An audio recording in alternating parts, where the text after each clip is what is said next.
Good morning, world. I'm Steve Rao, the host of Pod and Roku TV's World Edition. And I'm sorry for the lag in my Wi-Fi. I'm probably going to have to log back in. But hopefully you can hear me from wherever you are in the US or the world. And on this show, we talk about global affairs, innovation, a disruptive world politically, economically, as we continue to navigate in a post-COVID world. Now, today, my monologue is based on the breaking news in the United States and I greet you live from the All-America city of Morrisville, North Carolina. And North Carolina is the 8th largest state in the United States of America. Today, Donald Trump is rumored, is expected to be indicted for hush money, excuse me, that he paid pornography star Stormy Daniels, I think her name is, hush money. Many witnesses have come forward, and there's been some suspicion of protests around the country. So everyone is on standby for this breaking news. This will be the first time in the history of our country where someone indicted could possibly run again for the presidential nomination. So we'll be talking about that, as well as how this could affect the presidential primaries for the Republican side, with Nikki Haley, the former governor and UN ambassador, who was in the Trump administration, along with Ron DeSantis, as the two people who have formally announced that they are running for president. DeSantis is the governor of Florida and the heir apparent to the Trump revolution. Many people are now saying this may give him a better chance to claim the nomination. In addition, we have a special guest today who's a military analyst.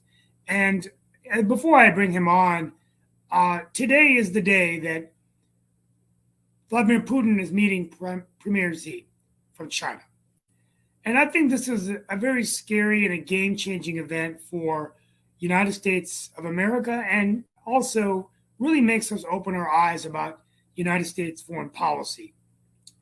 For many years in the post-World War II era, during the Cold War, and even after the Cold War, the United States foreign policy was really one that worked with our adversaries, but worked hard to make sure that our relationships with those adversaries were stronger than the relationships between those adversaries. For example, we had cooling relations with Russia even after the Cold War, and after Perestroika and Gorbachev, a little bit more of a working relationship with them, even with Boris Yeltsin.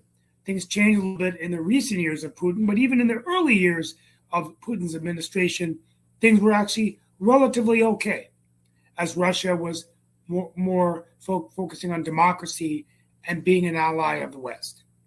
With regards to China, dating back to Kissinger and Richard Nixon, you had détente with China. And even though we weren't the best friends with China, the relationships between the United States and China were better than between Russia and China. Today, my concern is that the foreign policy of a country has us somewhat isolated.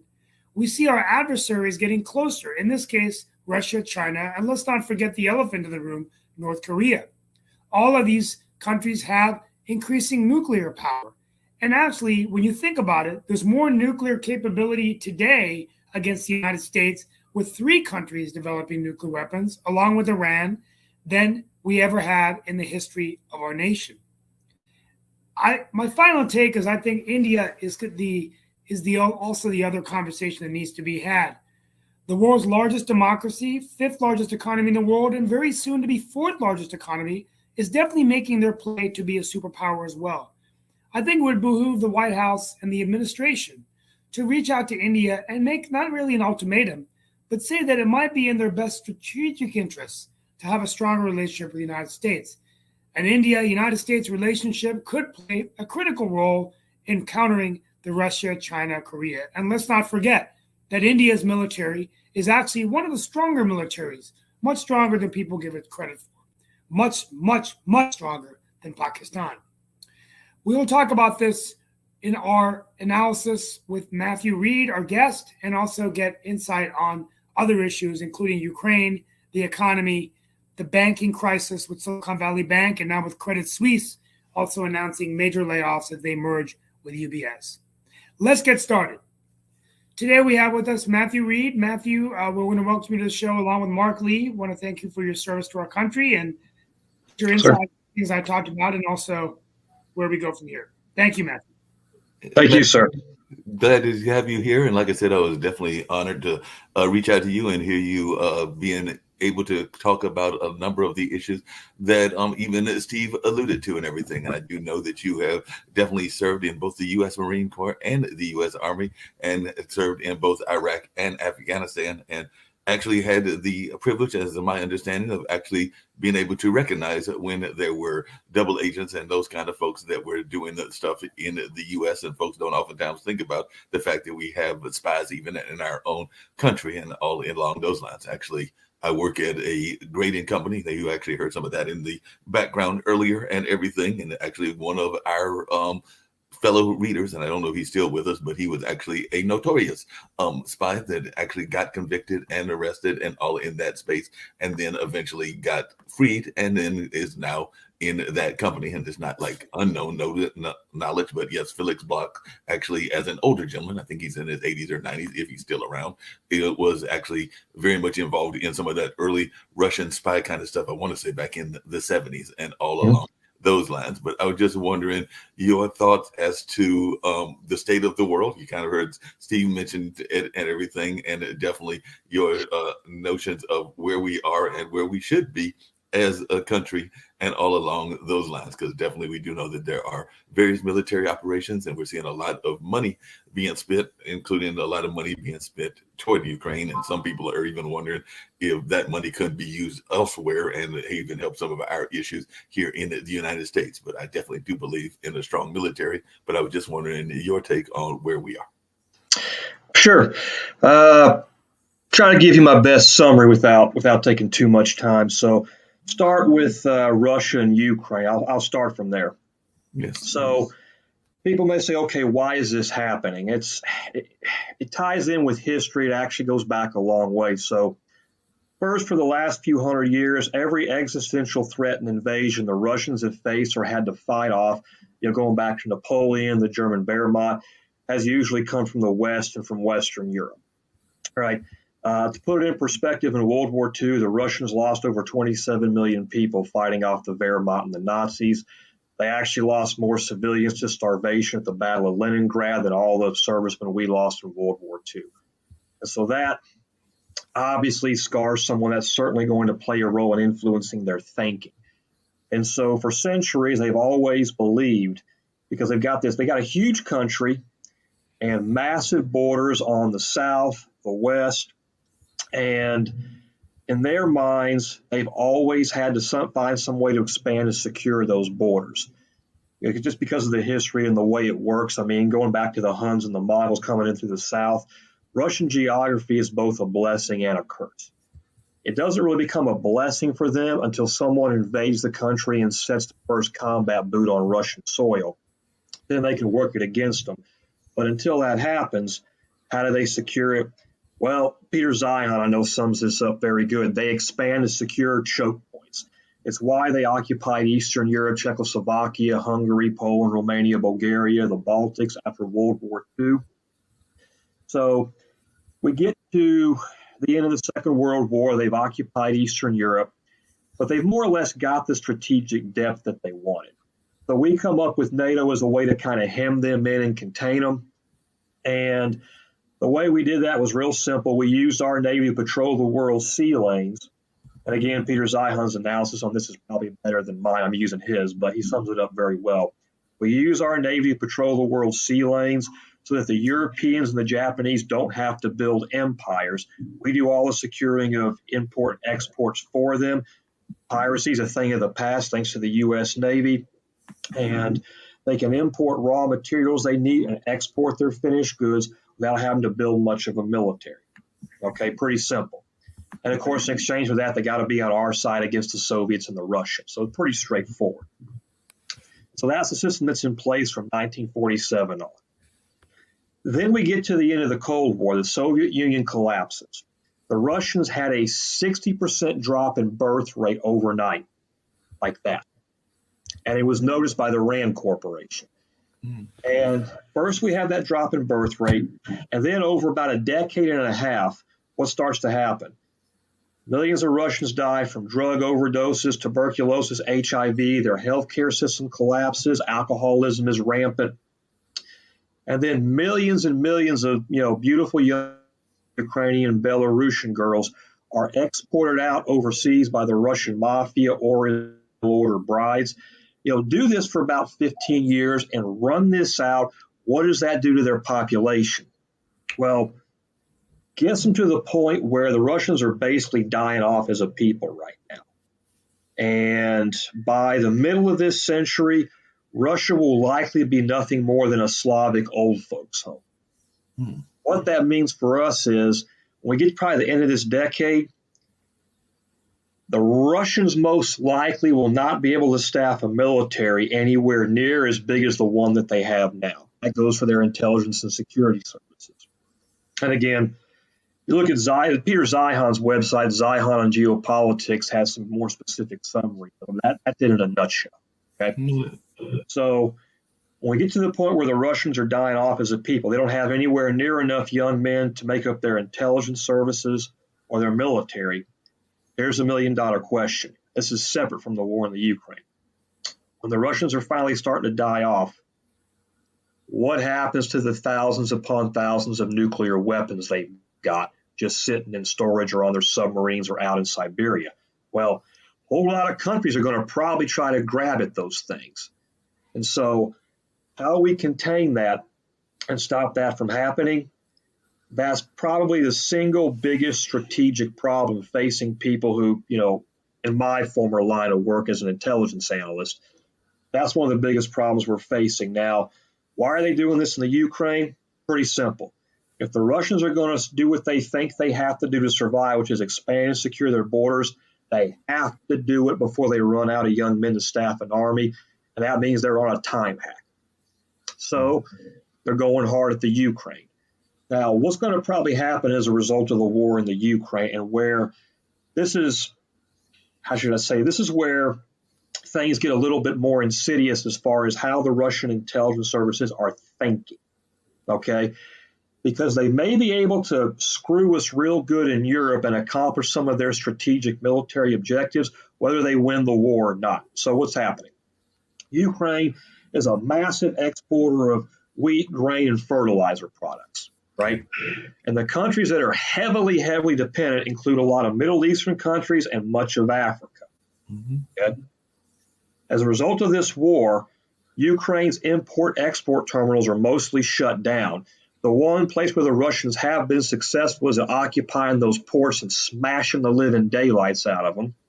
So the export of those fertilizer, nitrates, wheat, and grain pretty much is coming to a halt, okay? Unless something changes. There's a lot that could happen in the next years, but unless something changes, you're looking at mass starvation and famine in parts of Africa and the Middle East. So what does that do? Well, pretty simple. Starvation, probably going to have, second and third order effects of civil wars, ethnic unrest. And the last time we had something even remotely close to that, we had a mass wave of migrants coming in from Africa and the Middle East into Europe. Mm-hmm. And it was only a few 100,000 of them, I think. But what was the political result of that? The very hard right-wing parties in Europe, the National Front in France, populist parties like the Five Star in Italy, Golden Dawn in Greece, AFD in Germany, dramatic gains in parliament, such that the most powerful party in the French parliament right now is the National Front. Okay. Here's something a lot of people don't understand about those particular parties in Europe. I don't want to sound like I'm painting with too broad a brush here, but a lot of their members, France and Germany, the AFD in Germany, National Front in France, a lot of their members are pro-Russian. Some of them very public about the fact that they're avowedly pro-Russian. So if Ukraine's ability to export wheat, grain, and fertilizer is permanently smashed or smashed for a number of years, which the war is doing just that, those exports stop. You have a lot of famine in parts of Africa and the Middle East. This time, you're probably going to have millions upon millions of Arab and African migrants pouring into Europe. I know analysts like Peter Zeihan, and I think maybe George Friedman, think it'll be the largest inward migration since the fall of the Western Roman Empire in the 5th century AD. That's a lot of people. And practical problem immediately would be, okay, What kind of a strain does that put on the European health and financial system? A lot. Possibly some kind of insurgency they have to fight off. Let's assuming that nobody from ISIS sneaks in and decides to cause trouble, which some of them probably will. That causes mass chaos behind enemy lines in Europe. Okay, basic military strategy. If I'm the Russians and you're Europe, if I can push tens of millions of migrants into your borders and cause you all kind of financial problems, that makes it that much harder for you to come at me militarily. Very simple military strategy. I mean, pretty straightforward. Ruthless, but straightforward. So if they can pull that off, and we do have a bigger swing in support towards the European right, we could end up in a situation where, for example, in our primary logistics hub in Germany, which is kind of NATO's logistics hub, still is, where we're going to have a lot of German politicians that may be, again, I don't want to sound like I'm painting with a broad brush. This is not everybody. There are members of the European right that are pro-American in NATO, but there are a fair number that are pro-Russian. So that creates a major counterintelligence problem, particularly for people in my line of work, as I used to be a counterintelligence analyst. This is the problem on a scale we've never really had to deal with since we first occupied Germany in 1945. And so even if the Russians end up not being able to completely hold Ukraine, the mass chaos and damage they can do in Europe might make it impossible, or at least extremely difficult and problematic for us and our allies to wage any kind of sustained campaign against them in around Eastern Europe or Belarus if there's a direct military confrontation. Hey, Matthew, along those same lines, I definitely want to bring in Dan Worthington as well. But one thing I was curious about, and I heard a report recently, it might have been on 60 Minutes, how, as a former military man, do you feel our present military is? Are we ready for any sustained action? Should we have to face sustained action? Because I've heard some people that are concerned about the state of our own military readiness, whether that be the Navy, the Marines, or the Army, or a number of others branches. But I was just wondering, in your opinion, how ready are we for conflict? Should conflict be engaged, and we have to actually be engaged in war? I mean, we did go to Afghanistan, and we're still in Afghanistan in a lot of ways, but I was just wondering, how prepared are we for engaged military conflict? It depends on a number of factors. It depends on how we choose to do it. Can we sustain a proxy war against the Russians via the Ukrainians for a while? Yeah, probably. China, it's a little bit different. It's not as difficult as some people might think. China has massive vulnerabilities we could easily take advantage of. For example, China gets over 80% of their oil from Middle Eastern oil and gas coming out of the Persian Gulf from the Strait of Hormuz, right? We started protecting their oil and gas imports in that area in the 1970s when President Nixon brought them into the order to have them on our side against the Russians. A pretty smart thing to do at the time. And so China's entire economy is based on mass import of things like oil, gas, and iron ore, mass export of finished products, right? Well, almost everything they import, iron ore, oil, and gas, they get from other continents, 5, 6, 7,000 miles away in some cases, right? And they have, for the most part, a complete inability to secure those imports. We've been doing it for them for decades. And while China's Navy is pretty big, it's huge, the vast majority of their naval vessels are not nuclear. Ours are. Once they get out past 1,000 miles, most of their ships just run out of gas. Okay? And it's well over 5,000 miles from, say, the Persian Gulf to Beijing and Shanghai. So if we got into a war with China, all it would take is for basically the U.S. and Indian navies to just pretty much sink every single Chinese flag oil and gas tanker coming out of the Middle East and the Persian Gulf, and then blockade all their ships importing their other import materials like iron ore in, say, the Persian Gulf, Africa, or the Indian Ocean. You wouldn't need but a few destroyers and submarines, maybe a one-carrier battle group to do it. And you've basically cut one of their main arteries in their throat. And in addition to that, everything that China has to, not everything, most of what they have to import to make their stuff and survive goes through a place in the South China Sea called the Straits of Malacca. It's one of the world's biggest trade routes or most important trade routes. but it's actually narrow. And if you take away the ocean, okay, and just look at it as an infantryman would, like I would, it's nothing but ambush and choke points.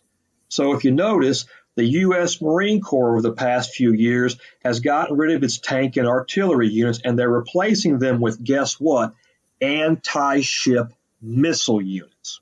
And they're breaking it up to where the Marine Corps can break up their battalion-level expeditionary units and drop platoons and companies along that island archipelago. And with those anti-ship missiles, they just sink and fire on every single Chinese vessel coming in and out. Okay, and we do that in conjunction with the Indians, the Australians, the Vietnamese, the Thais, the Indonesians, the Malaysians, Philippines, South Korea, Japan, Taiwan. You've pretty much got them in an MMA style blood choke while you've cut one of their arteries over by the.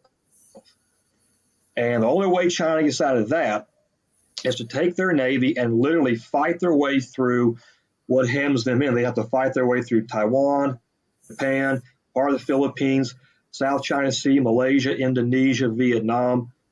Yeah, good luck doing that and having it be easy. It'd be pretty damn difficult.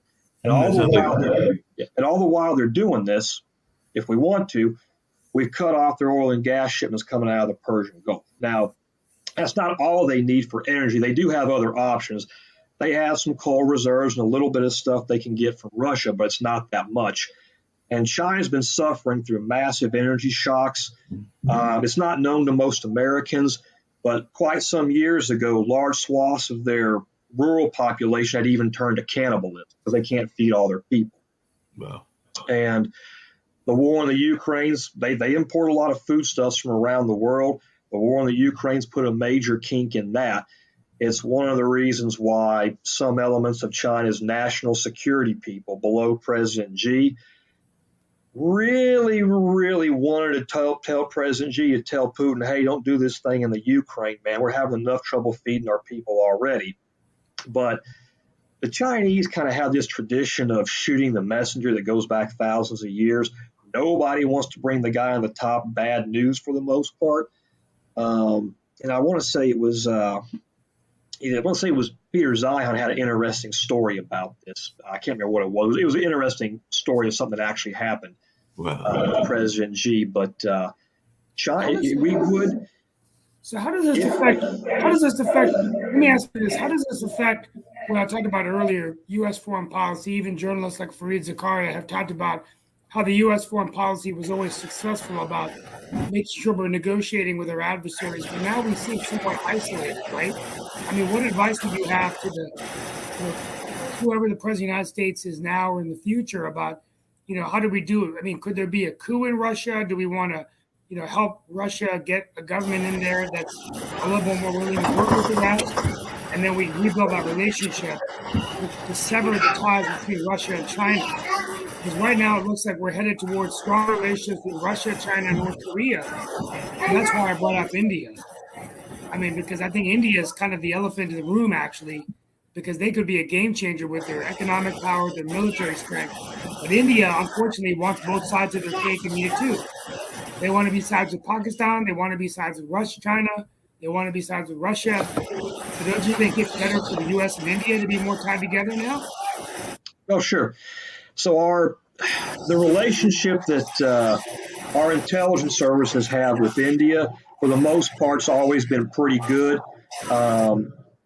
We had a lot of good exchanges going with them back when I was in Afghanistan. Everything from countering terrorism to various types of smuggling and weapons trafficking. A good relationship with them would be key.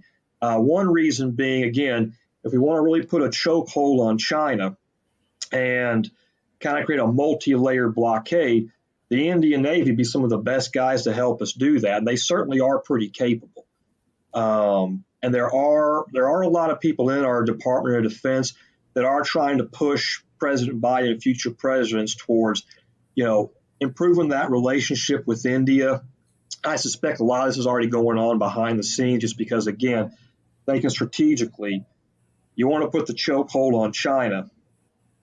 Indian Navy could really, really help us out a whole heck of a lot. And I think our military planners are certainly aware of that. Now, as far as long-term effects on foreign policy, a lot of ways it could go. For example, you're talking about a military coup in Russia. That's not outside the question. These things have happened in Russia before. Some geopolitical analysts think that if there's enough strain put on the Russian system, it may break apart into different countries and fiefdoms, or the Russian national security state, which is guys like Alexander Bortnikov and the FSB, Nikolai Patrushev, who used to come out to the Balkans, where I used to work as an intel analyst, and stir the pot and just cause us a lot of heartburn. But Hey, Matthew, along those same lines, I was just wondering because some people have been wondering about this, and it's a question that I know has come up on the network and just in general, meaning Pod TV. How much of a problem is internal terrorism, and how much are there spies that are floating around in our own country? Because I know that there are some folks that would argue, and I think Dan may be one of them, that there are both members of Black Lives Matter and the Proud Boys, and I did intentionally use people from both sides of the aisle, that are influenced by foreign forces and all in that space in some of the things that they are doing in our own country. But you worked in foreign affairs, and you definitely worked in the sense of finding double agents and people that were doing stuff in our government that was not for the benefit of our common citizens. So how much of that is an issue, whether it is known organizations or unknown organizations? It depends. It could become more of an issue. So let me take a step back and try to give some context for this. So one thing that the Russian intelligence services became quite good at after the Communist Revolution was infiltrating a lot of European countries and creating what we call illegals networks. Some people call them sleeper agents. Some people try to use those terms interchangeably, but they were quite good at that. In pre-World War II Europe, the Russians set something up they called the Red Orchestra. That was what German Abwehr counterintelligence and the German SS counterintelligence called it. In fact, that sleeper network, or that illegals network, was one of the reasons why Reinhard Heydrich, the SS counterintelligence head, was being, so inordinately ruthless in places like Prague and Czechoslovakia. He was trying to root that network out. The Germans knew it was there.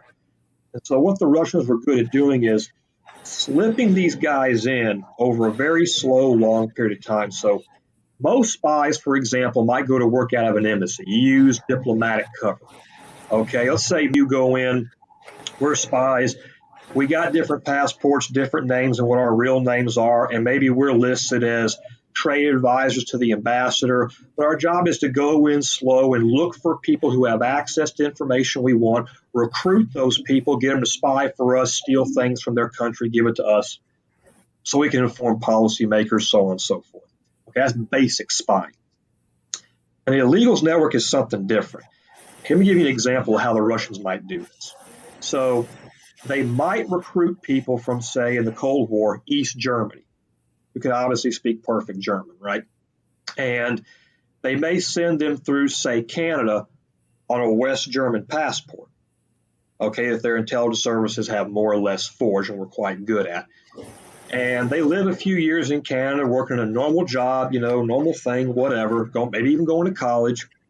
And then they get Canadian citizenship, then maybe they apply for U.S. citizenship and come down to work somewhere in Washington, in a media company, social media, Wall Street firm, whatever. It's a very long period of infiltration. It's got multiple layers of identity protection in it. It's extremely difficult to root those guys out. I mean, you'd almost have to grab them, grab a group of people, and you think, okay, which ones are sleepers? And you'd have to have a really good counterintelligence investigation that would involve Canada, Germany, the U.S., to trace it all back and see where the gaps are. That can take a long time. And then that person works their way up in a Wall Street firm or maybe a K Street lobbying firm, and without any contact with their case officers in Russia. And then maybe after they've been there a number of years, they go out one day and they see a parked, say, Toyota Corolla, and there's a house plant in the rear window. That's a safety signal saying, hey, you're being activated. And then they go and they meet with whoever that case officer is, and he gives them their assignment. Now, if you can take enough of those types of people and slip them in, okay, we're usually on the lookout to protect organizations like the intel agencies, the DoD, the Department of Energy from that kind of penetration. But you don't have to just infiltrate those organizations if you want to cause chaos, okay? So if instead of trying to infiltrate government agencies, the DoD, you infiltrate Wall Street, places affiliated with the Federal Reserve, social media companies, and you get in a position where you can manage and shift things around or help shift or support any kind of prevailing narrative, okay, whether it's from the left or the right, or look at something that maybe does happen and slant it, make it look worse than it is, or throw fuel on the fire, especially with social media. If you've got a good illegals network in place, oh my God, any case officer worth his salt can have a field day with that. Do I think those people are in place? Most likely, yes. Problem is, many of them may have already attained U.S. citizenship. And obviously, for constitutional reasons, we are very constrained on what we can do against U.S. citizens. And there's nothing wrong with that. That's fine. But going after these people and first trying to figure out, if you're looking at, say, a social media company, look at all the people doing what they do. And you know there's one or two Russian sleeper agents there, or illegals. Which one is it? If all you have is a little bit of information on each one, they're all U.S. citizens, how do you figure out which one it is? And the only way to do that would be to somehow put every one of those employees under 24-hour surveillance, which would be expensive and take a long time, take a lot of people, and not just amateur surveillance like sitting outside their house in a van like they're not going to see that. If they're illegals, they've had some form of tradecraft training from some of the best in the business, the Russian KGB, SVR, GRU. And you've got to be able to do the type of surveillance that would catch them in the act meeting with someone who we know is a Russian case officer and is also pretty good at counter surveillance. Hey, Mark, can we let Dan, what's your insight? I want Dan to engage with us here. And Matthew, thank you so much. We got Dan Worthington with us. Dan, can you share us what your thoughts are of what Matthew has said and kind of like where you stand on some of these issues? I'm just enjoying listening to Matt discuss these issues. They are serious issues. Yeah. And of a great concern. Russia's been at it a long time. I mean, they were fomenting everything in the 60s. Remember that, Matt? Yes, sir. The drug culture and free love and all that crap, anti-war movement. They spent hundreds of millions of dollars fomenting that. And so they're good at it. They're well practiced at it. Chinese are really good at it too, by the way. They use soft power to infiltrate, to spy on us, steal our trade secrets and technology and everything else. And so, but we do the same thing to them. So that's true. Hey, Matthew, along those same lines and everything, both parties have made accusations about Russian influence on the elections, and definitely we heard that definitely from Trump camp and from the Biden camp and different other kind of camps. How much of that is a concern of yours as a former special agent, that there are things like Dominion and others that could be manipulating some of their own elections and everything in that space? I just wondering how much of that is a concern to you? It'd be from a counterintelligence perspective, it'd be a very serious concern. It's something that worried the heck out of me when we saw it happening to varying extents. And while, both the Republicans and the Democrats accuse each other of it, one thing I've learned about politics is when someone's accusing someone else of something, they're also usually doing it. And it happens. And then they double down. Double down. Usually, yeah, you're right. You can always tell when they're guilty because they double down. Democrats are especially good at doubling down. They did it during the entire Trump thing. They were dirty as skunks, lying their asses off. Everyone knew it. Yet they continued to double down. It's so incredibly stupid. It's like this case in New York. Feds already decided not to go against Trump on this case. And so the city of New York decides to do it. they're going to get their butts handed to them. It's really interesting to see how Justice Department, other entities have been weaponized politically. They should not be weaponized. It creates havoc. It's a bigger risk really to our rule of law and our values than even some of these counter espionage and other efforts that. Well, and I imagine that the Chinese are involved and the Russians are involved in creating this havoc because they like us splintered. They don't like us because when we are united as a people, they have no chance. If they can divide us within, then they just love that. And the Saudis are involved in this too. So let's not forget them because they really kind of hate us too. They've been funding jihad and all these crazies for a long time, and yet they'll be friendly in front of us, but stab our backs behind us. Hey, Matthew, along those 9/11. Matthew, Right. along those same lines, even with the Saudis and everything, I know the other thing that you've been doing lately, and actually I have a cousin that served in the military as well. Unfortunately, one of the things I learned about the military is that you have a certain amount of times to advance, and if you don't make those advances, then they send you to the civilian force. So he's actually working in the civilian force and getting a lot of government contractors. I think he made it up to Lieutenant Colonel, my cousin Emmett Spurlock and everything. But I was just wondering your own thoughts about your work as a government contractor, and are you getting a lot of contracts that are in the Middle East? Because I do know that he did some work in the Middle East and Qatar and other places have been very active in needing that help, and they definitely have the money to pay for those kind of work as well. So I just wonder if you could speak a little bit about what you're doing currently, even in that government contracting space, since you have retired from the intelligence service. So I probably will be going back to work in the intelligence community soon. There are still a fair number of contracts coming up, mostly in Iraq and Baghdad, where a lot of things, and Qatar. I should say in Qatar too. Nowhere near what they used to be. And it's starting to draw down more and more. Those jobs are getting fewer and fewer between. One reason is the United States doesn't have anywhere near as much reason to be involved in the Middle East because since 2019, we've been completely energy independent as a result of our shale oil and gas boom.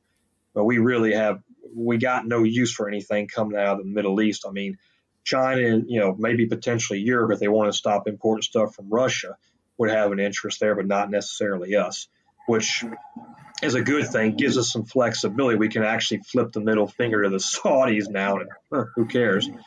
But as far as what I see going on the contracting side, those jobs are still there, but they're concentrated in some very small areas. Now, based on what I'm seeing on the contracting side, it seems we're still pretty active and plan to be active maybe for the very near future around Iraq and Baghdad.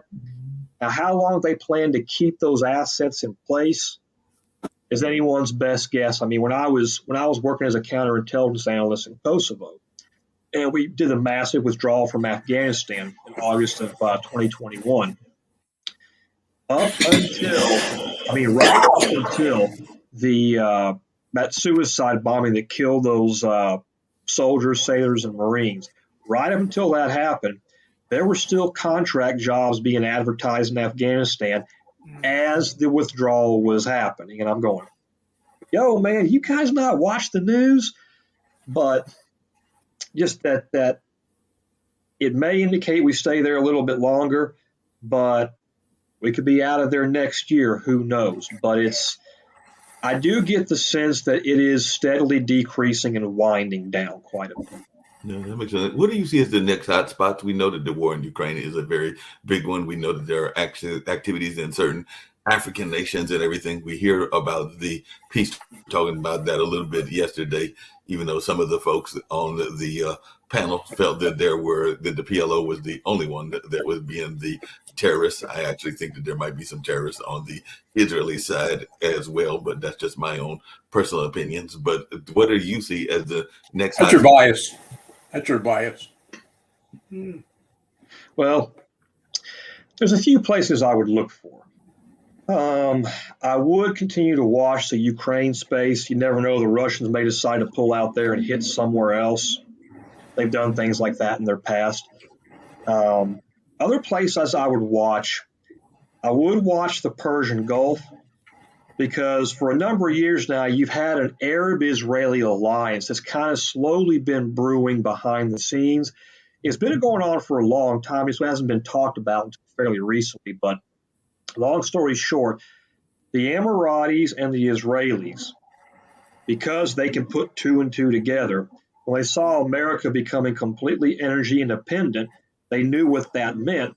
That meant a dramatically reduced U.S. presence in the Middle East, because why the hell spend all that, life treasure, blood treasure, and money for something you don't need? They thought, okay, what does this mean for us?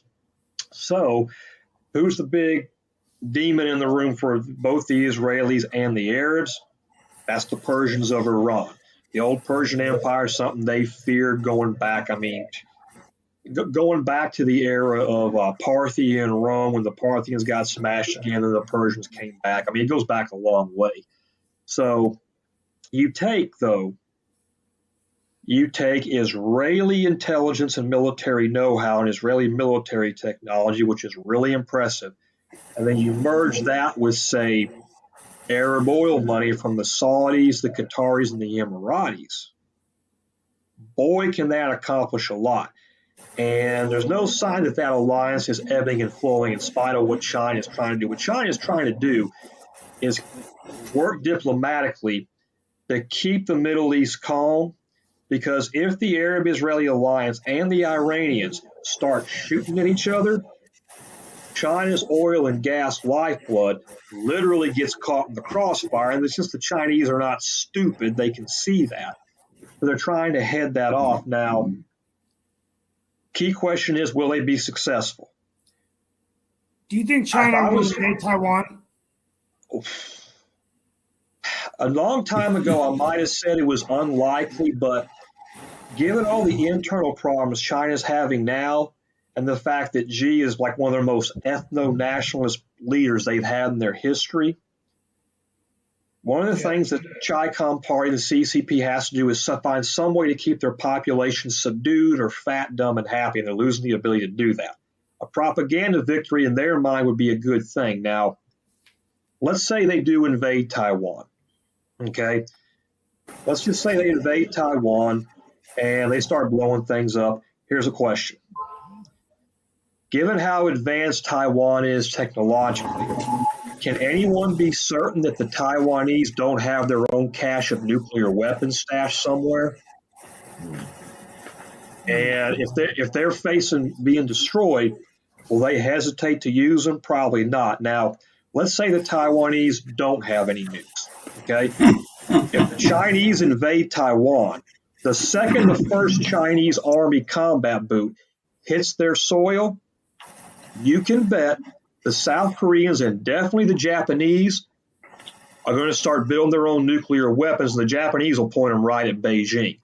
And if the Japanese wanted to, they could probably build a small nuclear arsenal in like a week or so. They can do it very quickly if they need to. And I can promise you, for a number of years now, their military, whether or not they've done it yet or not, they are definitely thinking it. Now, China's intelligence analysts, there got to be some there that are reasonably bright, should be thinking about this. Okay, it tells you, okay, boss, we take Taiwan, great, we got the victory. Okay, it'll last a little while. Okay, but assuming the Taiwanese don't pop off nukes on our forces when they're hitting their beaches, which they have nukes, that's probably what they'll do. What about if the Japanese decide they have to build their own nuclear arsenal and the Americans can't necessarily restrain them anymore? Okay, what does that do? Now, again, a fundamental problem that Peter Zeihan has brought up, and on the intel side, I've seen a lot that would support what Peter Zeihan says as being accurate. The Chinese really don't like to bring bad things to their leader. He's got himself surrounded by yes men, which actually might make him a little bit more dangerous, because that means no one's telling him, hey, boss, time out. You got to think about this a little bit differently. You got to consider, the second and third order effects of doing A, B, and C. Yeah, they're not So, thinking about that. Hey, yeah, Matthew, along those same lines, are we ignoring, meaning the West, a major continent? Because I know a lot of people are paying attention, and you alluded to it earlier, that the Chinese and even the Russians are pretty much dictating a lot of what is going on in Africa, from the Middle East down to South Africa and everything. So is that something that we as a Western nation are ignoring and should not be ignoring? Because that's a whole lot of people in the African continent, and there are some resources there as well. well, it's definitely something I can tell you. I can tell you the DoD and the intelligence communities are actually paying a whole lot of attention to it. A lot of it's more clandestine behind the scenes, but we do watch that continent like a hawk. We have assets all over the place. The Russians and the Chinese are not pulling the wool over our eyes. We believe me, we know pretty much everything they're doing now. In terms of China's ability to influence things in Africa, it may vary from country to country. One thing that has started to happen in Africa, the leaders that are being elected are no longer the crazy communist types that came in there in the 70s, 80s, and 90s. The Africans realized that that was not a way to run your economy. And since they're, not stupid, they're actually pretty smart in terms of the changes they're starting to make. They decided to move a different direction. Now, China's trying to take advantage of that by doing things like giving them low interest but probably predatory loans. And they've had some success in maybe really, really poor places like Somalia.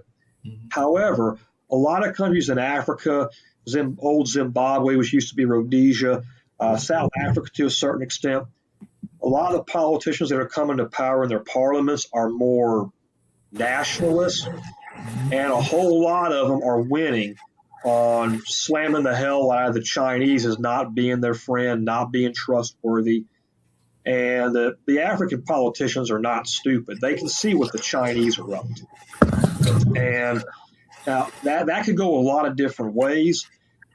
But if the Chinese got into a really, really bad spot and they wanted to make sure they could get all those resources, okay, one, they've got to be able to move in a military ground force and project enough power to do it. And if most of their Navy vessels are not nuclear powered, I mean, it's going to be hard for them to do it. Now, did the Chinese know that's an issue? They're trying to build more nuclear powered vessels. They may fix that decades down the road, assuming they last. If their oil and gas coming out of the Persian Gulf was cut off either by us and the Indian Navy or by a war between the Persians and the Arab-Israeli alliance, the strain that would put on them could be catastrophic. Would they be able to weather that? That's an open question. Yeah. Hey, Matthew, and we're getting ready to wind down, and I know Steve got a closeout. I've actually got two quick questions for you. One is a serious question. The other is a more humorous one and everything. But the serious question is, in terms of education, do you feel that we are doing a good enough job of teaching our kids about geography and world affairs and things along those lines? You work in intelligence, you definitely got to learn a lot of the geopolitical things that are going on in the world. And I don't know if you have any kids of your own, but I do know that there are education places that are on strike. I understand, and maybe that's something we'll talk about on the news tomorrow and everything, that there's an education strike in Los Angeles with some of their lesser known, with some of the support staff, not necessarily the teachers, but some of the support staff. But I was just wondering, what is your thoughts about the state of education, and particularly the state of education on world affairs? When it comes to teaching geography, world affairs, and I would add history into that, our school system is absolutely horrible and atrocious to the point of being an absolute embarrassment. I mean, we got kids graduating high school. In some cases, graduating college.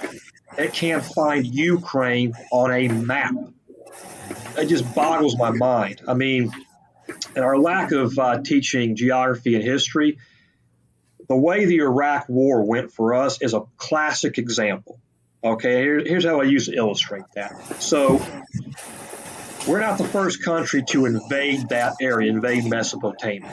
Okay, some countries have had successful military expeditions, most notably the Roman Empire under Trajan when he smashed the Parthian power structure. But what he did was real simple.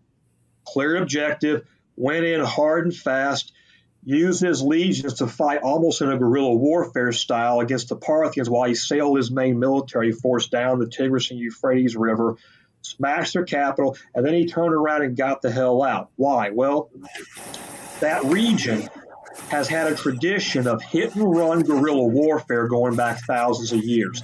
The word parting shot comes from the word Parthian shaft, because the Parthians had these long-range shaft-like spears they would use in hit-and-run attacks against the Romans that could sometimes inflict pretty heavy casualties on them.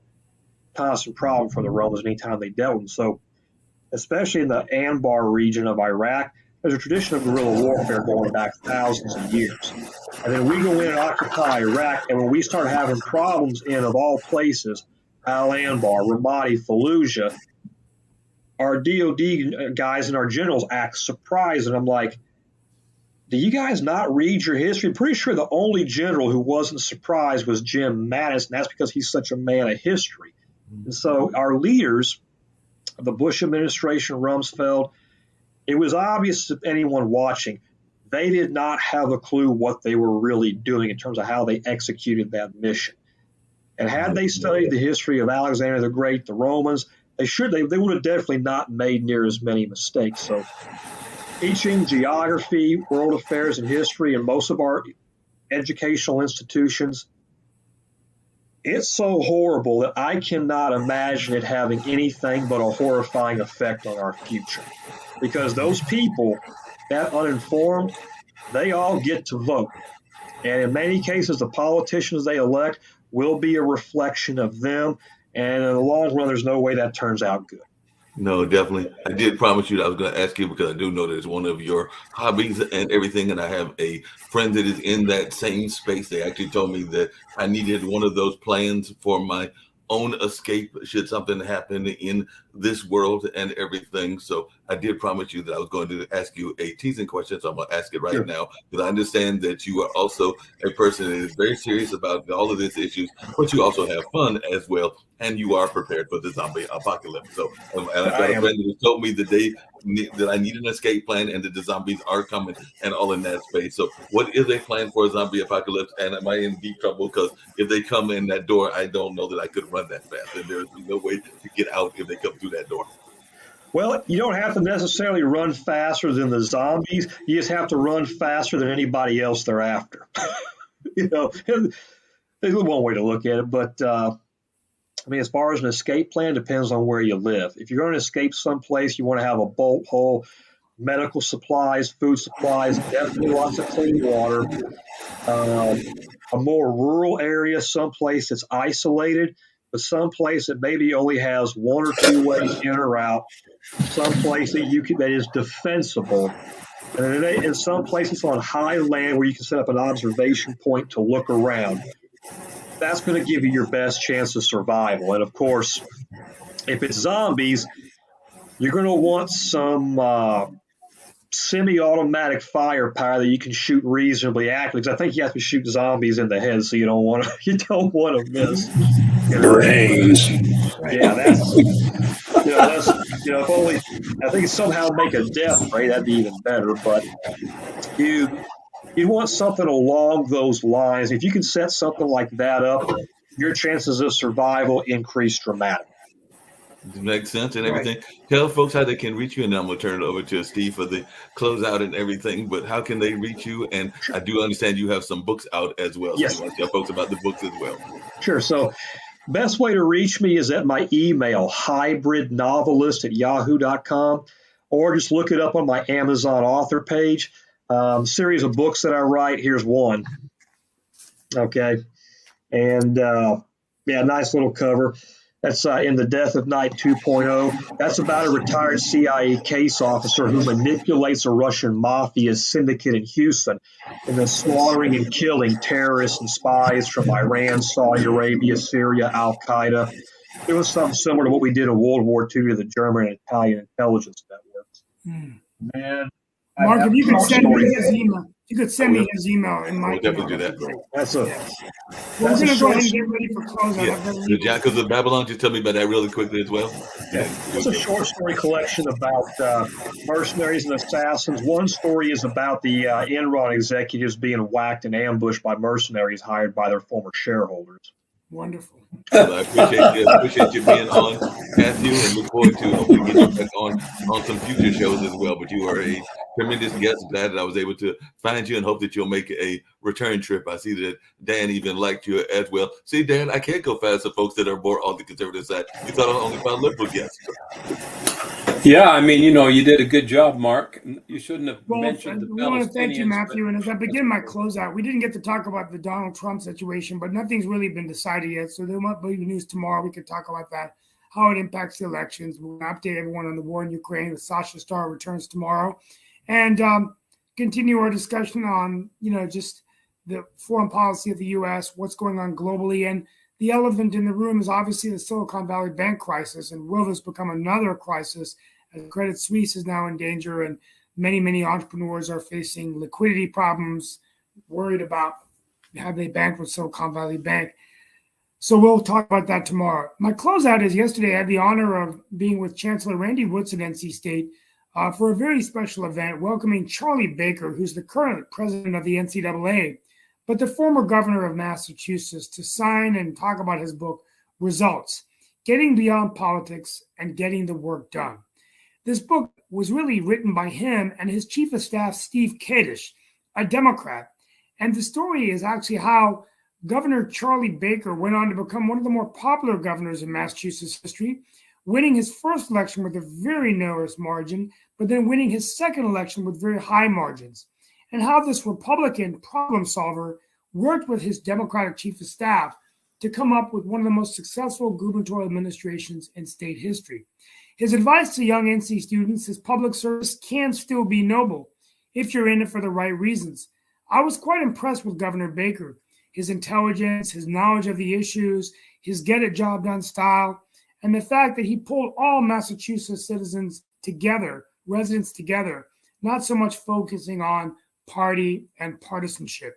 In his closing remarks, Governor Baker said that he believes most of America is in the middle and that the parties are really marketing this game that America is on one side to the left or one side to the extreme right. Hopefully, Governor Baker is right, but I really enjoyed his talk. We'll be talking about his book tomorrow in my opening monologue, which I'll be reading tonight, and hopefully we can reach out to the governor to come on our show. He is in his first month as the president of the NCAA, and he wants to bring his results-oriented strategy and many of the principles in his book to now taking over an organization that's been somewhat unstable and in turmoil itself. Only time will tell whether the governor will have success, but impressive man. Surprised that he hasn't been mentioned as a presidential candidate, but even some Democrats said they wouldn't mind to see his name in the mix. That's what they said last night. And maybe he could be in an administration or on a ticket. Who knows? Massachusetts has been a very big political state. And to have a Democratic governor so popular going out after a second term really makes me wonder whether he may have the political skills to bring our country together. Yes, even as a Republican, but I think we need more Republicans like Charlie Baker right there at the head of the Republican Party. So with that being said, looking forward to seeing you all tomorrow for another edition of Pod and Roku TV's World Edition. From our family to yours, be safe. Look forward to talking to you soon. Thank you.